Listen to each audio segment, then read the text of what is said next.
Joining us with their insights, Ed Acorn, editor of the Providence Journal editorial pages, Brown University political science professor Wendy Schiller, Michael Riley, GoLocalProv.com columnist and former Republican congressional candidate, and Joseph McNamara, chairman of Rhode Island's Democratic Party.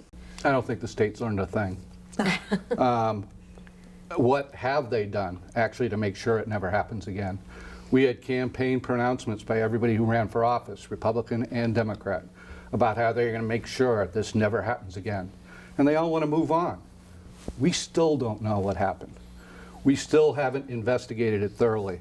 And I would suggest that we invoke the insurance policy that we purchased on it with taxpayer dollars that we allowed the bondholders to purchase at 7.75% when existing interest rates were 4%, and that those investors then use their insurance policy to go in and investigate what actually happened in Rhode Island. Because what we really need, I'm a bond trader, we need a clean and honest opinion of Rhode Island. There are multiple investigations into this. I know that some people have suggested that we don't pay, we default on the bond, our payments. I think that's a very bad idea. We went down and looked at the bond raters. That could affect our state credit rating, and it could affect the state, the credit ratings for cities and towns.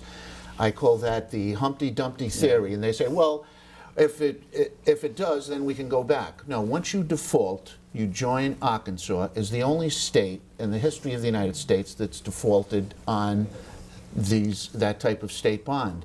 So you can't put the pieces back together. That's a bunch of baloney. There is no cost to defaulting. The marketplace puts a price on whether you default or not Moody's. And Moody's has made plenty of mistakes in its career. And if Moody's were to come out and say, because Rhode Island defaulted on this thing where Wells Fargo is now coming out and being sued by or attacked by the SEC, and they say the taxpayers object to that, that's a whole different ballgame. That's not Rhode Island saying, I decided not to pay. That's Rhode Island saying, there was fraud here. My outrage is that the Assembly is even considering paying the next tranche of 38 studios. This was a fraudulent effort, at least by a bank and at least by the EDC.